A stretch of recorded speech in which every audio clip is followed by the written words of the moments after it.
Good morning, everyone, for today's webinar, Distinguished Webinar in AI and Cybersecurity. Today's speaker is Dr. Santosh Nagarakatte, Professor and Undergraduate Program Director, Department of Computer Science, Rutgers University, New Brunswick. Dr. Santosh obtained his PhD from University of Pennsylvania in 2012. His research interests are in hardware-software interfaces spanning programming languages, compilers, software engineering, and computer architecture. His papers have been selected as IEEE MICRO Top Picks papers for computer architecture conferences in 2010 and 2013. He received the NSF CAREER Award in 2015, ACM SIGPLAN PLDI 2015 Distinguished Paper Award, and a number of other awards as well. I think his PhD student, David Menendez, dissertation on LLVM's verification was awarded the 2018 ACM SIGPLAN John C. Reynolds Outstanding Dissertation Award. His papers on correctly rounded elementary functions have been recognized with the ACM SIGPLAN 2021 Distinguished Paper Award. I remember that conversation about that paper and the ACM, the last presentation. It was very interesting. And the ACM SIGPLAN Distinguished Paper Award. His PhD student Jay Lim's dissertation on the correctly rounded elementary functions were also awarded 2022 ACM SIGPLAN and John C. Reynolds Outstanding Dissertation Award. He was selected as ACM Distinguished Member in 2023.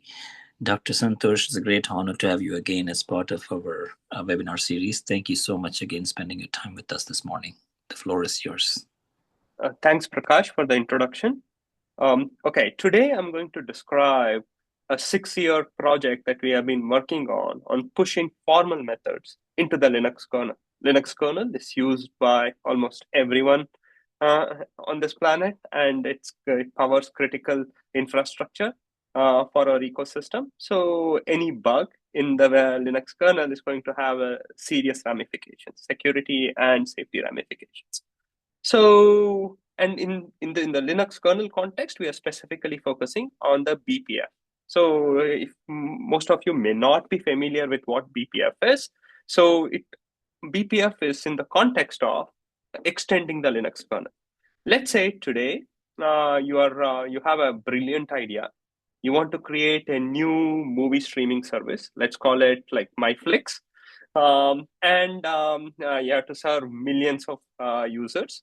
So, you can't build a data center all by yourself and have millions of machines. So what do? You rent containers on a public cloud, and your cloud, you have your music, you have your streaming service running, and now you gain popularity, and people think you'll be the next Fortune 500 company.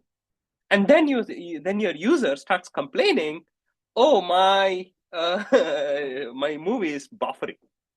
And you are a programmer, you want to debug it. And this is where you as a user, you want to extend the Linux kernel because you're running it on a container, like typically what does a movie streaming service do? It's going to read a big binary blob or big video object and read it. So you want to assume, why is the latency so high for reading this object? And you as an application developer, you want this, can you add this feature into the Linux kernel to measure the latency? And you are not a kernel programmer. Kernel extensions are done in a specific API. And you have some kernel friends. You ask them, can you please add this feature to the Linux kernel? But Linux kernel is a shared commodity used by millions or billions of users. So, your kernel friend says, I need to get the consensus of the community. And it takes a year. And eventually, the support that you want is added to the Linux kernel. And but this is in the mainstream version of the Linux kernel, which could be 6.6 or so. But you don't use the mainstream version of the Linux kernel. What do you use? You use whatever is provided by a Ubuntu long-term support system is, which is probably 4.14 or 5.3. So eventually your LTS adds it, which takes another 5 years. And by this time, your company is either out of business or your requirements have totally changed. And it is in this context where eBPF, Extended Berkeley Packet Filter, comes in. So what is Extended Berkeley Packet Filter? It allows users to extend the kernel by adding user-level programs. So a user can add a program into the kernel at specific points. And you can write such programs in any language of your choice, like typically like C, C++, Rust, and Python. And then there is Clang is the compiler which supports BPF bytecode generation. And now you can plug into this kernel at various points. And there's a lot of excitement especially in cloud native environments about BPF. So Netflix uses it extensively, like Brendan Gregg, who works at Netflix, had a nice quote saying that superpowers have come to Linux with BPF. And he has this amazing tool called Flame Grabs, which he has used to analyze the bottlenecks and stragglers at Netflix. Similarly, Microsoft is investing in BPF.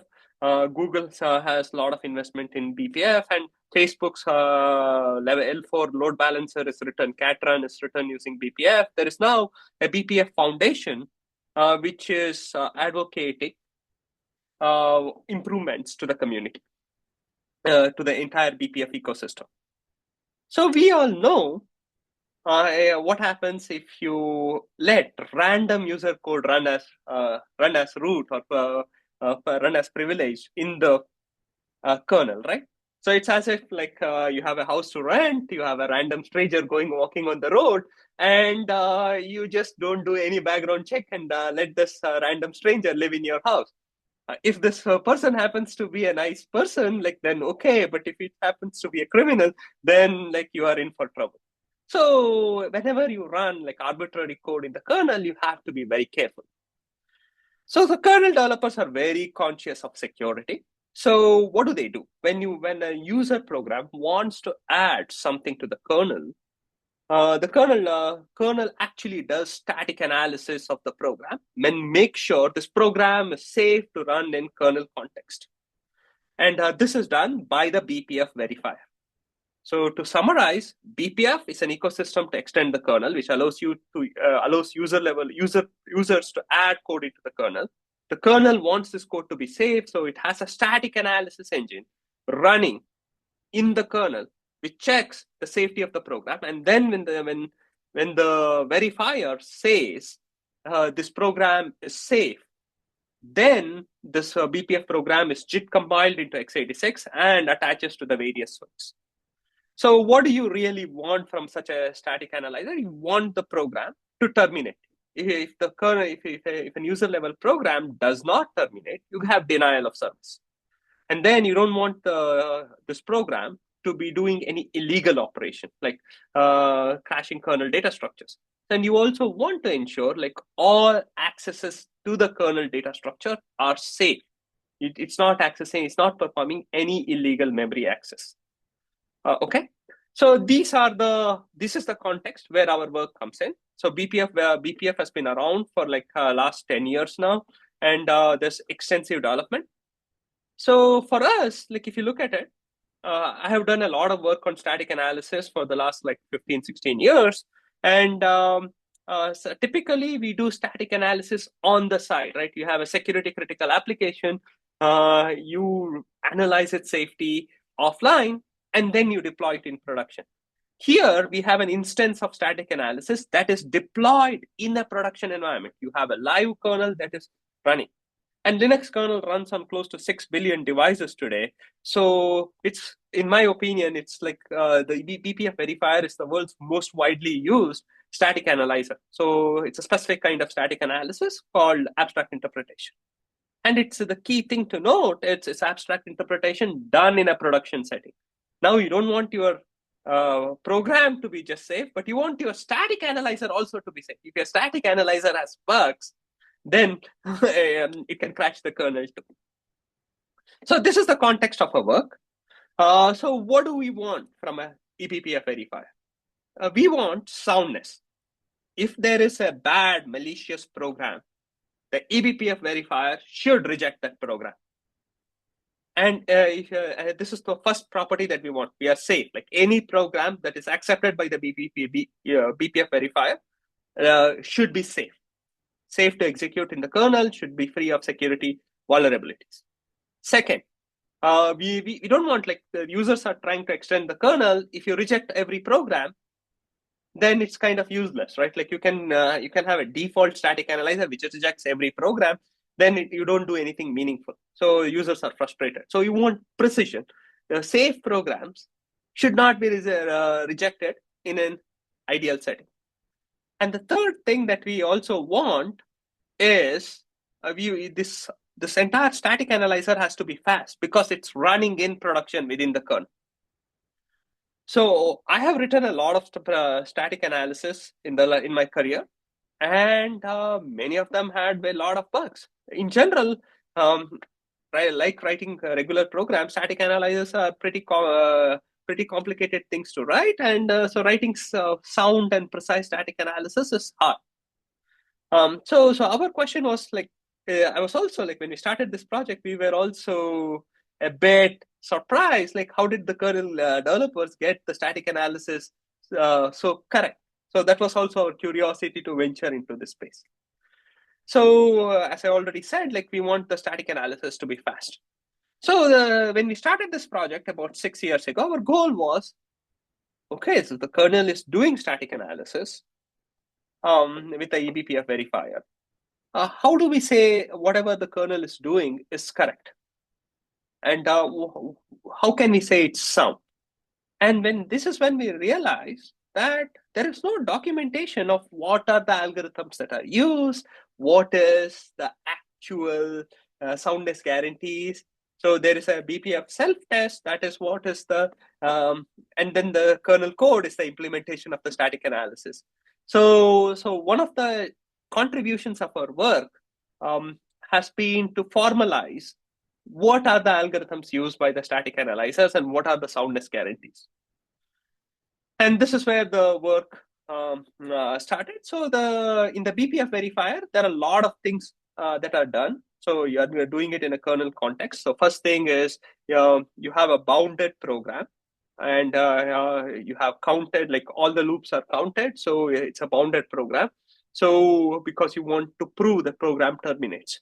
So, and then while exploring all possible states, it's a lot of like state pruning that happens. There's also like there's analysis to check what are the values that each variable can take. This is called the value tracking analysis. And then in the age of Spectre and Meltdown, any side channel, like if there is a index into memory using a secret, then it can be used by an attacker to leak kernel data structures. So there's a lot of Spectre mitigations, ALU sanitations, and various things going on. So to get the work started, we primarily focused on the value tracking aspect of it. So what is the value tracking aspect? It tracks for every variable in your program, a BPF variable, what are the range of values that the program can, this variable can have at runtime. And you want to do it like without running the program. And this is for all inputs. So there are two domains. So typically when you do static analysis, you, rather than looking at concrete values, you abstract them to a particular domain. This is called as the abstract domain. For every variable, you have every concrete variable, like there is an abstract value this variable can have. Like for example, in the program, if there is a variable int A could have a value 5 in a particular execution. In the abstract domain could be an interval. It says, oh, the range of values that the value has is between 5 to 10. So you maintain an interval. Okay. And every time you do an operation on this variable, you also compute what is the updated interval for this variable is. So this is the goal of value tracking. So the intervals are used for range tracking. And then these variables are also visualized as bits. Like for example, in some cases, like the kernel maintains whether a particular bit is a known 0, known 1, or an unknown. And this gives you more precision than just using intervals. So this is called as a bitwise domain.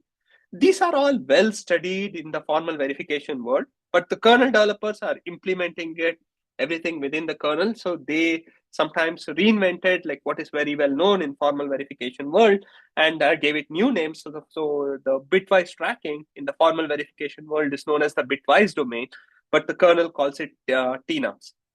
So specifically what we started out to do was let's focus on value tracking. We wanted to look at the bitwise domain and reason about the correctness of the bitwise tracking operations. Every time you do an ad, like say A plus B in the BPF program, you have to do a corresponding ad in your abstract world, which is like introvert 2 bitwise domain values, and you're adding them. So this is the goal of the abstract operator. So is this operation, abstract operation, correct or not? So we wanted to do that. So there are no specification of the algorithms. We looked at the kernel source code, manually wrote specifications. Initially, we wanted to use SMT solvers with our automated theorem provers to check its correctness. We manually encoded its correctness. And it took like a lot of work for my students to do that, like a few months. And then for simple operations, which is addition and subtraction, we could use SMT solvers and say, oh, it's indeed sound. But for multiplication and division, what would happen is the SMT solvers would time out. Then we wanted to write manual paper and pencil proofs of its correctness. And we couldn't write for many of the operations. We could do it for shifts, but we couldn't do it for multiplication. So in those cases, we designed new algorithms for which we could write paper and pencil proofs, and went to the kernel developers. The kernel developers were pleased that we had a proof of correctness of the abstract operations. They upstreamed it, and now our code is running on all the latest kernels from 5.14. So this was the TNUMs, and that's when my students, we realized that manually encoding it is going to be a challenge. So our next step was like, okay, if the ground truth is the kernel source code, can we automatically, there is an implementation of the abstract operator in the kernel, can we automatically translate these abstract operator in the C source code into a mathematical formula and check its correctness? And that's what we did with Agni, which was published at CAV. And now by doing it automatically, we can test multiple versions of the kernel. And then we discovered unsoundness in the various operators, and we reported it to the kernel developers, and then eventually designed fixes to actually fix this unsoundness. They've all been upstreamed into the Linux kernel. And to summarize the entire work that we are doing, like now, Linux kernel developers are using Agni to check the correctness of the eBPF verifier commits as part of continuous integration infrastructure that they have set up. So what I'm going to describe is this entire overview of the work. What are the challenges that we had to do to push formal methods into practice? So the key takeaway that I want to do, that I want you to have from this talk is we want to develop automated verification tools. Like Linux kernel developers are not like formal method PhDs, so asking them to write something in a mathematical theorem prover, like, oh, write me proofs in them, is a non-starter. So we wanted to develop automated verification tools. And our goal was to not to do it once, but we want anytime a kernel developer wants to make a change to the eBPF verifier, they should run our tools, and automatically it should be part of their continuous testing infrastructure. So all of the design decisions that we did in this project have been tailored to this goal. So let me give you an overview of how Agni works. So you have the Linux kernel verifier C source code. This is about 25,000 lines of C code from the eBPF verifier. And if you're looking at range analysis, it's about 6,000 to 7,000 lines of code.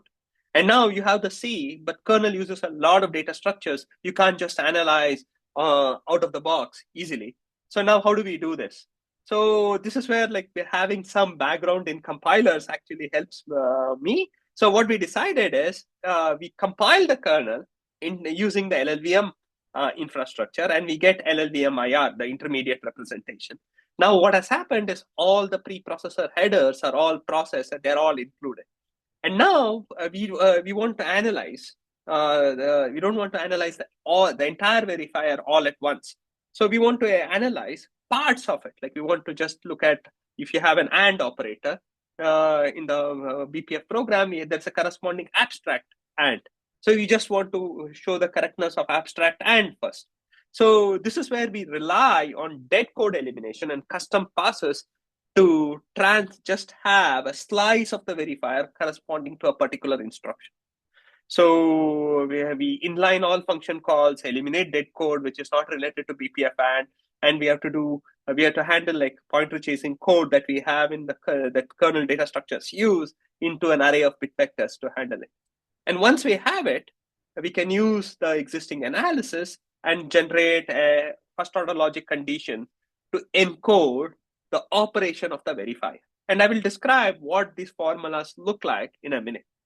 So what have we done? We have taken the C source code and we have created a bunch of formula encoding what the verifier does for an abstract operation. And then in the part of the verification, we provide a soundness specification. When is the abstract operator correct? So ideally, we would want the verification to say, oh, it is sound. And when it's not sound, if you just say to the kernel developers, oh, you have a bug, like your abstract operator is unsound, it's kind of it's not useful for them to actually address the issue. So when our verification finds that a particular abstract operator is unsound, we want to synthesize a concrete proof of concept BPF program that shows the bug. And we have an idea called differential program synthesis, which is comparing two semantics, like the concrete BPF program semantics and abstract semantics, and identifying a program that shows the difference between the two semantics. And from this, you get a proof of concept BPF program. And now this program, you can run, we created an emulator which runs Linux in QEMU, and you can run this BPF program and show, oh, the behavior of the BPF verifier, and it's inconsistent with the actual behavior of the concrete program.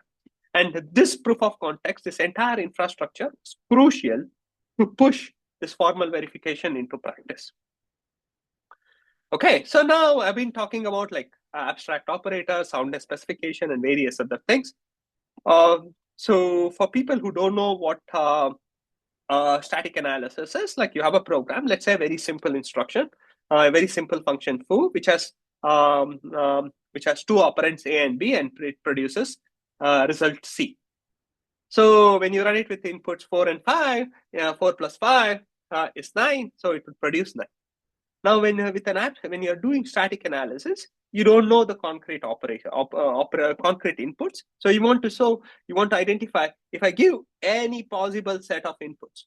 So if it's an integer, I can give any possible input from int min to int max. Similarly, like both operands could be from int min to int max. So what is the result of the addition operation? This is what you're trying to ascertain in static analysis, and this job is done by the abstract operator. So for every concrete operation, there's a corresponding abstract operator. If the concrete operation has two operands, which are concrete values, it would be value 4 and value 5.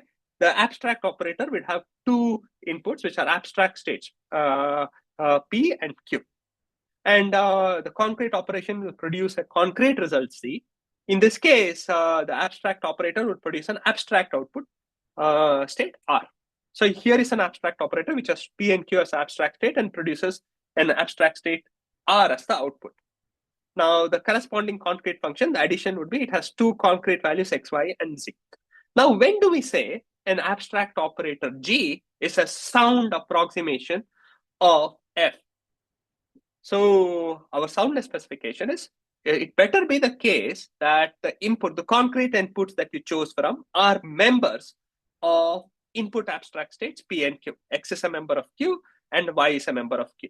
And if you're looking at intervals, we'll represent this condition with a predicate mem interval X comma P and mem interval Y comma Q. So X is a member of P and Y is a member of Q. If you have intervals as your abstract states, so X is a member of P can be represented. The interval is represented by two 64-bit integers, which are lower bound and upper bound. And if X is a member of P, X has to be greater than or equal to the lower bound, and X should also be lesser than or equal to the upper bound. So this is your predicate. This is a formula to encode X is a member of P. So now what do we want? You have X is a member of P, Y is a member of Q, and Z is the result of the concrete operator, R is the result of the abstract operator. It better be the case that Z, the concrete value Z, is a member of R. And we want this to be true for every possible input X, Y, P, Q. If this is true, then abstract operator G is a sound approximation of the concrete operator F. So now to summarize it in formula, all we are saying is for every P and Q belonging to an abstract domain called intervals, for X and Y belonging to concrete integers, if X is a member of P and Y is a member of Q, and Z is the result of concrete operation F of XY, and R is the result of the abstract operation on abstract inputs P and Q, it better be the case that Z is a member of R. And we want this to be true for all X, Y, P, Q. So this is the soundness specification. And in the kernel, it does not use a single abstract domain. For simplicity, here in the slide, I showed you a single abstract domain. The kernel uses 5 abstract domains: a bitwise domain, the tri-state numbers, which is a bit it models at the granularity of bits. A bit is a 0, bit is a 1 or unknown. And then there are like 4 kinds of intervals: unsigned intervals, unsigned 64-bit intervals, unsigned signed 64-bit intervals, unsigned 32-bit intervals, and signed 32-bit intervals. And your abstract domain is a Cartesian product of all these abstract domains, individual abstract domains. Now, when you have this multiple domains, how does the formula change? Now, the formula change, the change is very minimal. The soundness specification is exactly the same.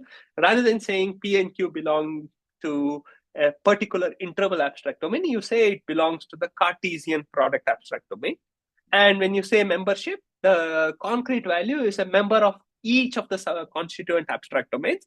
And similarly, for the result, the concrete result is a member of each of the constituent abstract domains of the output abstract state R.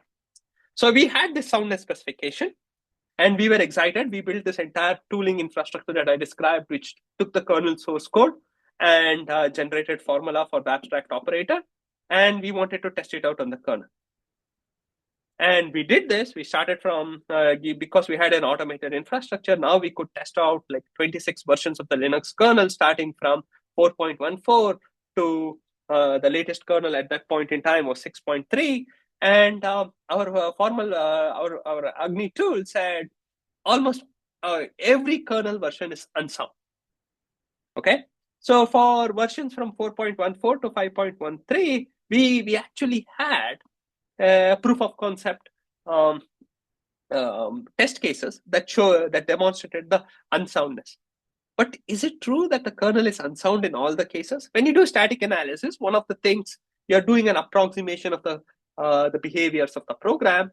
Are these false positives?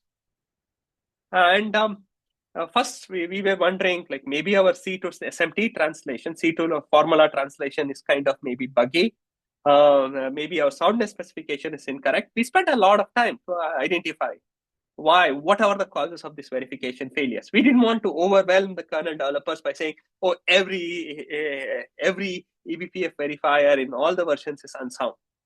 Okay, so we wanted to have, when we approached the kernel developers, we wanted to have a concrete proof of concept for the to demonstrate that the verifier is actually unsound. So we spent like a couple of months, like close to 3 to 4 months on trying to identify this verification failure. And then my student was like eyeballing this kernel code to identify what is happening with all the abstract operators. If you look at an abstract operator, we have provided a pseudocode on the slide here. It has like a couple of one concrete op and 2 abstract state inputs. And then what is it doing? It has a switch statement where if it is BPF add, it's doing the BPF abstract operator, and then it's sub, it's doing something else, and at the end, it is doing a sync. It's calling a function called sync, and then returning. So what is the verifier doing? It's invoking the abstract operator, And at the end, it's calling another function on the resultant abstract state. So if this resultant abstract state is used as an input to a subsequent function, those input states are all preconditioned by sync. And this was the clue that this is called, in the formal verification world, such an operator which is added at the end is called as a shared refinement operator. And this was the clue. So now, to pictorially show it, what is happening, you have an abstract operator and you have a shared refinement operator here in our whatever we called as abstract operator. So any input value for a subsequent BPF instruction is actually preconditioned by a shared refinement operator. This was the insight that we had missed in our earlier specification.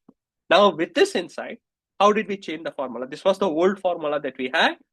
P and Q belonging to input abstract state, X and Y belonging to concrete 64-bit values. If X is a member of P, Y is a member of Q, and Z is a concrete result, R is the resultant abstract operator, the Z is a member of R.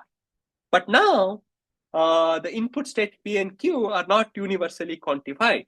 What do we say? If there exists P and Q, and now we say the input to the abstract operators is RP, which is preconditioned by this sync operator, shared reduction operator, or shared refinement operator, and RQ is the resultant abstract state that you obtain from shared refinement, and the rest of the formula remains the same. So the key insight is the output abstract states of an abstract operator preconditions the input states to the subsequent abstract operator. So now any input to an abstract operator is actually preconditioned by the sync operator, the shared refinement operator. Okay. So now with this new abstract, new soundness specification, we check the correctness of the kernel. Now we started getting like our verifier said like versions from 5.13 are actually sound, and the other versions, the Agni verifier actually said, like our verifier said, like they're actually unsound. And but we had already, at that point in time, we already known these verifiers were unsound because there were proof of concept errors and CVE database CVE reports provided by Google Project Zero and various other people testing out the BPF verifier. So we had some more confidence. Now, can we, or whenever we say unsound, can we generate a proof of concept that we can demonstrate it to the kernel developer? Like you take this program, you run it in the verifier, and the verifier has some state, and the concrete state, they diverge. And how do we synthesize such a program? So that was the next step. So can we generate actual BPF programs so that we can show the unsoundness, the cause of unsoundness? So just to summarize before we go further, what does an operator being unsound mean? So an operator being unsound means there exists input abstract state where the operator, the abstract operator, produces an ill-formed state, ill-formed output abstract state. Now, is this ill-formed state realizable? So it may be possible, hypothetically, to generate an ill-formed state, but if that input states are always ruled out or never occur in practice, then such an unsoundness is actually a false positive from a practical viewpoint. So the question that we wanted to answer was like, is this unsoundness for at least abstract operators in the verifier before 5.13 are realizable? So to do this, we want to synthesize a BPF program. A BPF program is a collection of BPF statements, and BPF statements, you can see it on the left. You have a BPF OR instruction, BPF AND instruction, and so on.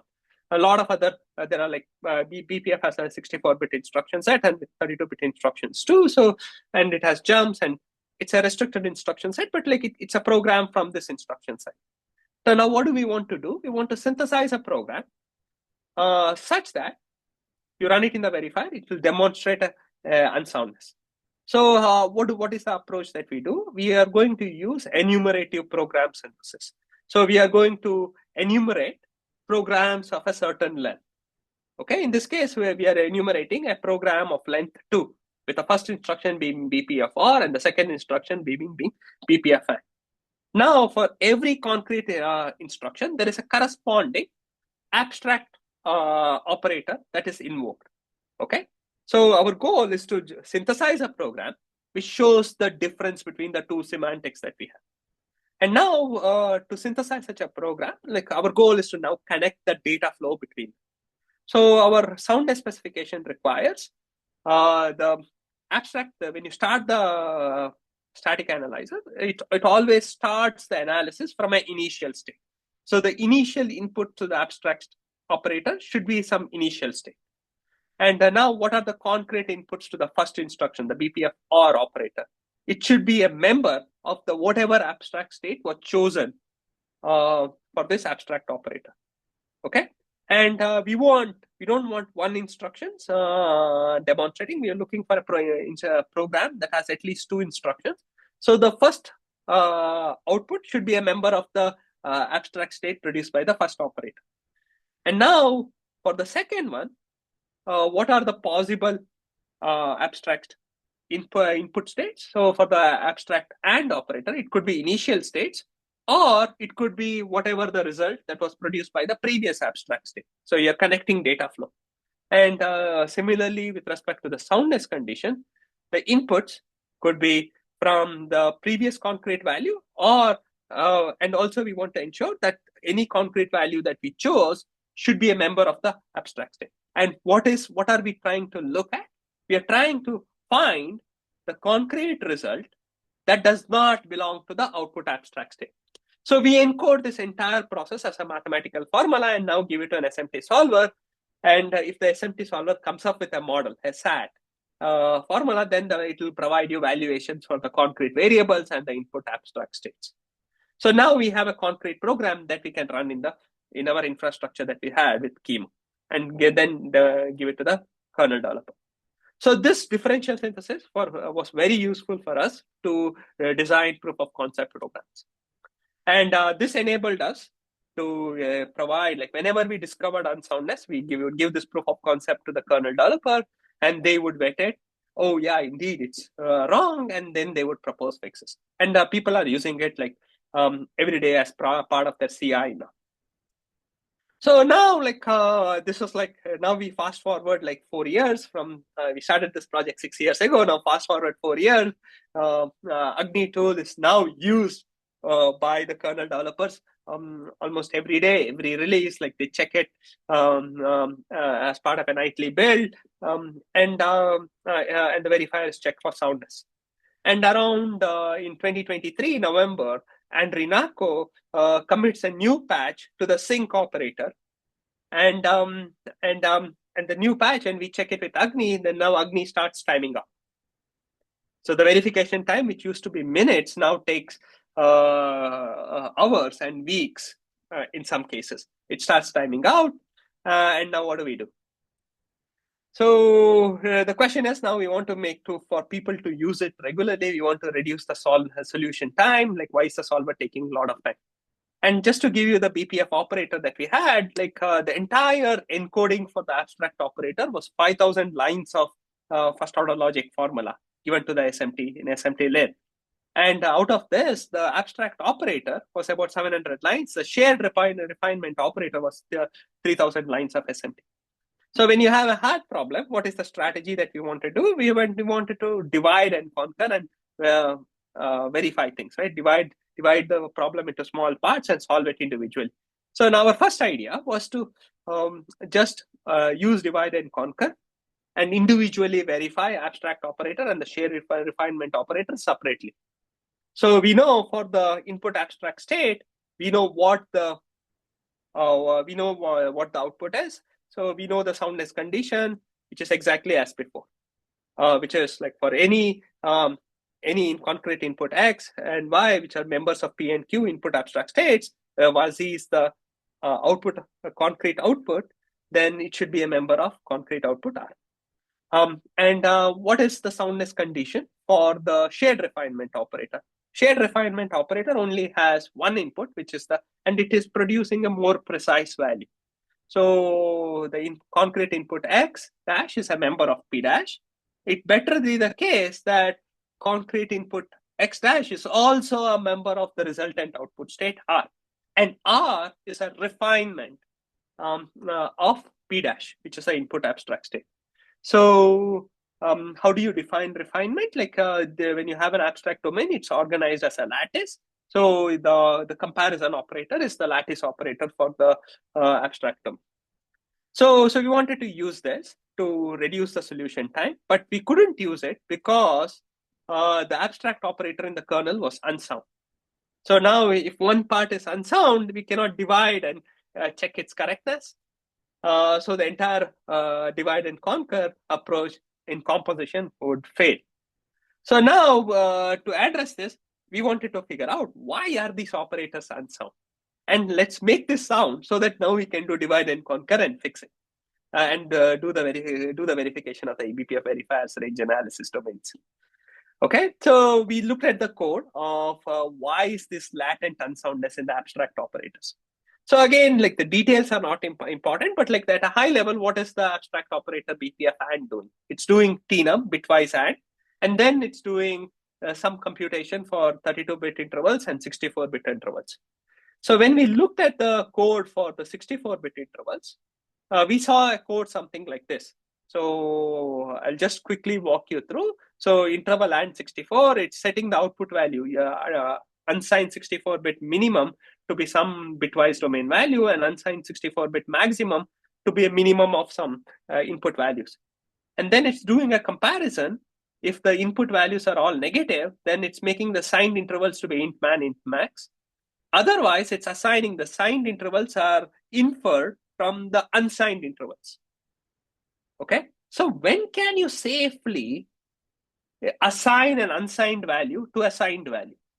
So the domain of unsigned value is much larger than the domain of signed values. So this assignment of unsigned integer to assigned integer is unsafe. Okay, so we started analyzing when can you safely assign an unsigned value into a signed value. So when both the 64-bit unsigned 64-bit minimum and the unsigned 64-bit maximum are less than 2 to the power of 63 minus 1, which is the int max of signed 64-bit value, then you can safely assign it.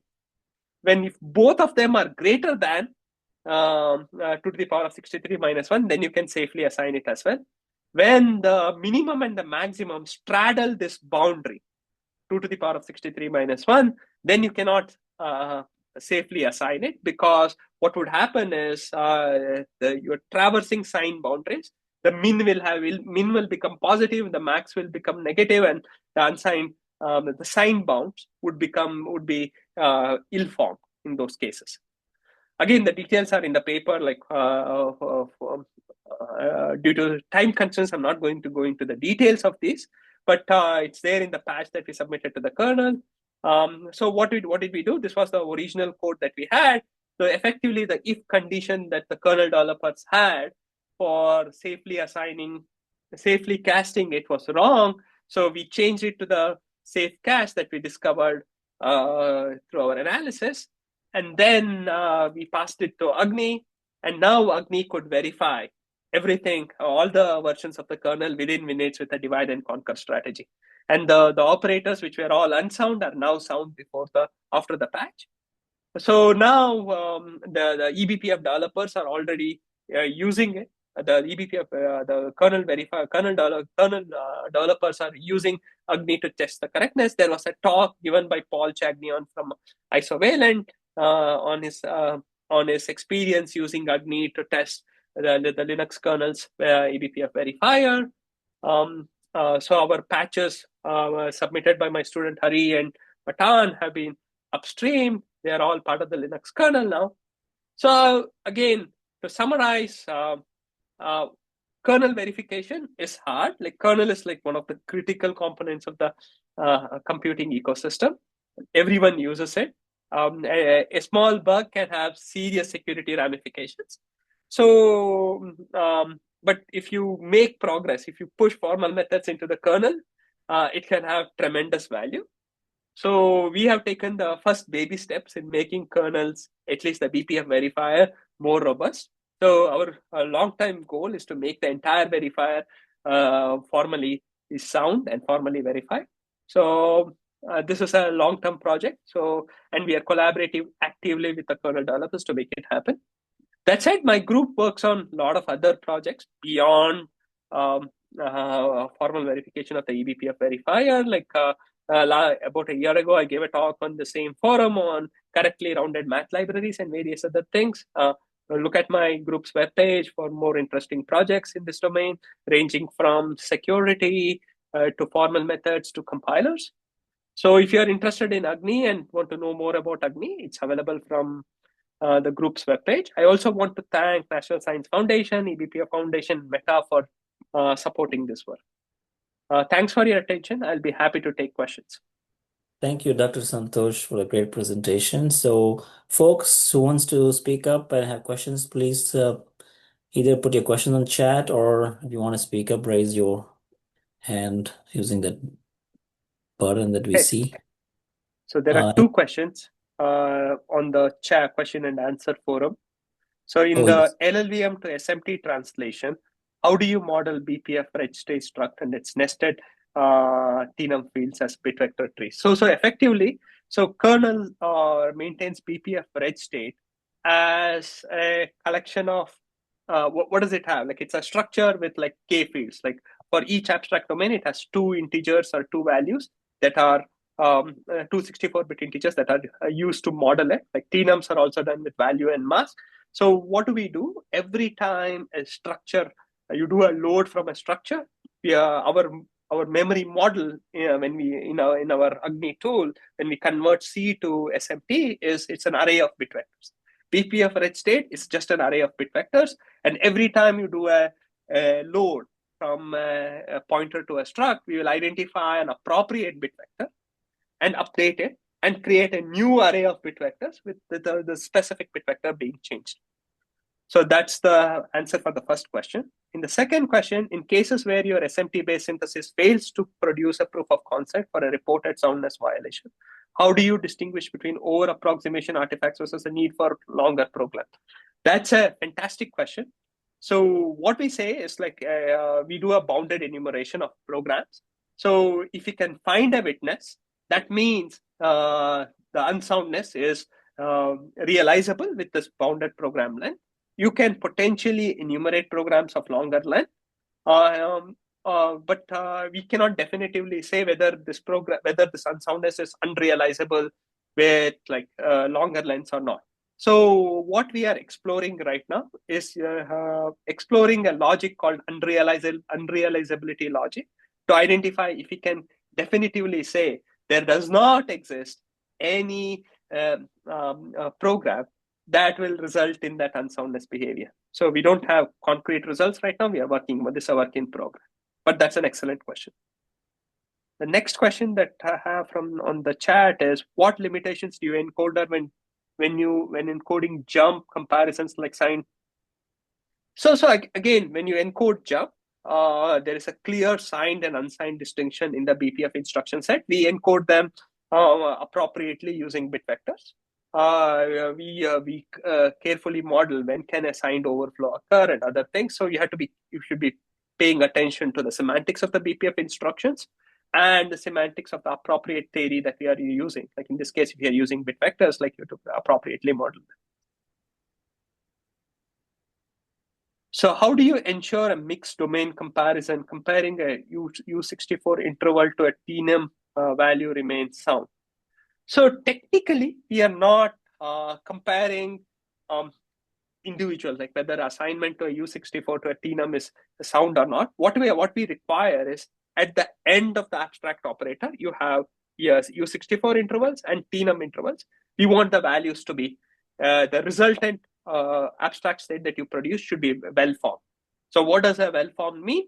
If there is a concrete value, that should be there. That should be a member of the abstract state that we have. So we do not individually check intermediate states.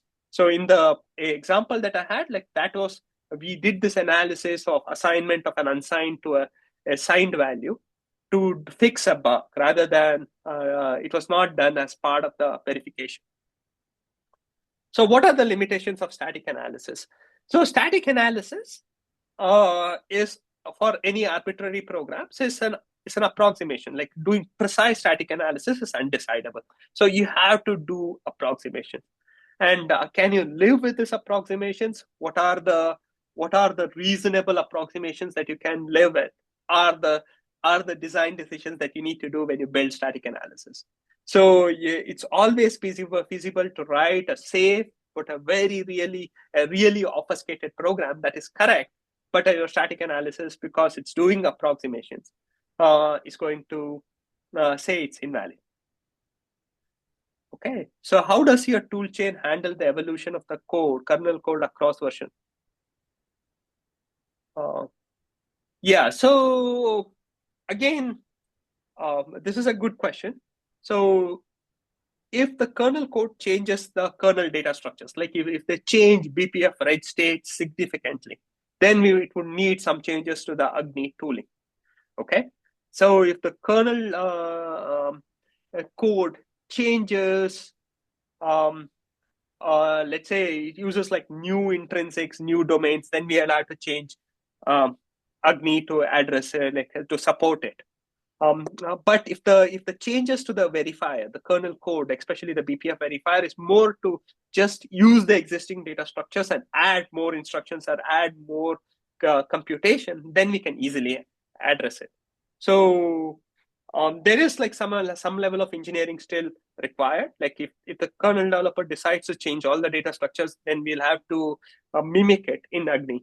And my students have been doing it for the last 6 years to keep up with the changes. So ideally, these should be integrated as part of the kernel developers toolchain. One of the ideas that we are looking at is, can we lift the level of discourse from the C level of abstraction to a domain-specific language and give this domain-specific language to the kernel developer?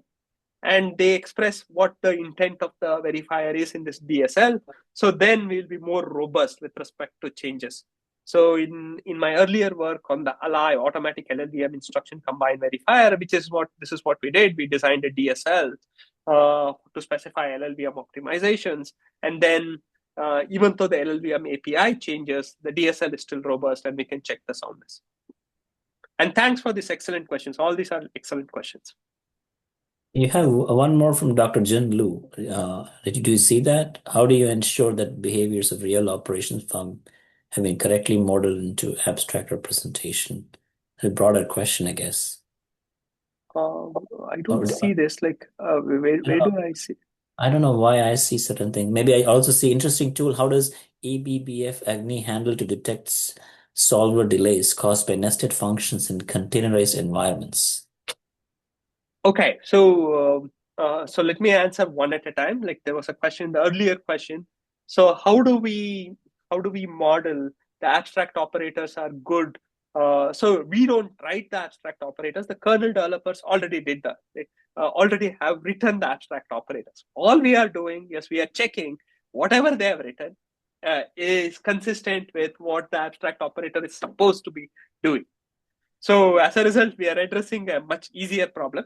But in the formal verification literature, like if you read papers from POPL, PLDI, and SAS, the community has explored a lot of abstract domains and how abstract operators should be modeled. So all we are doing here is like we are checking the soundness. So that's why we are addressing an easier problem compared to. Sure. The other question, can you repeat it? How does eBPF Agni handle or detect solver delays caused by nested functions in containerized environments? So okay. So it's a kind of a loaded question. So let me try to split it up. In a containerized environment, what is happening? So you have your systems are running on various containers, and the BPF hooks are all attached to various points in your kernel, either in the host kernel or in the actual, typically in the host kernel. So you have instantaneous visibility. This BPF code can call other nested functions, BPF helper functions, and various other things. So once a hook is attached, the verification does not come into the picture at all. So it's only when you attach a BPF program to a hook, that's when the verifier is invoked. Okay, so and when the program verifier actually verifies it, it does it in isolation. You have a BPF program and you're attaching a particular program to a hook. So it's just analyzing the correctness. Is this BPF program valid? So if you're doing nested hooks to a particular, you're attaching multiple BPF programs to multiple hooks, then they would be like multiple BPF system calls to check its verification. The verification always sees a single BPF program at a time. So once the verification is done, there is no solver invocation or anything. And further, the Linux kernel in deployment does not use the solver. They have all these abstract operators written in C code. That's what checks the verifier. This verification of the verifier happens offline.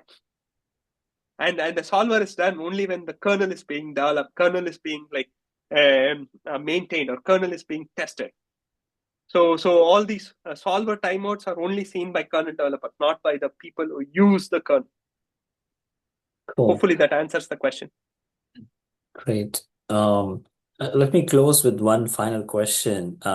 You did give an example of this unsound abstract latent operations with the unsafe casting. What do you typically see in terms of the problems or the patches that the SIGNI typically see? Is it this one example that you shared, which is great? Are there any other couple of examples that you can just list out? Yeah, so there are for example, many of these have been for example, there's a lot of confusion between signed 32-bit and signed 64-bit. Like a signed and unsigned confusion has been all along, because it has resulted in zero-day vulnerabilities as well, zero-day exploits. So then in this case, the specific instance, it was just a direct casting. In other case, it was happening through jumps. When you do a jump, if you're not carefully interpreting the jump offset, you would be going to a wrong value. So those are the kind of attacks that we have seen common. And then since you have a bounded program, you're going to a same instruction again. It's enumerating every possible, the presence of jumps and loops.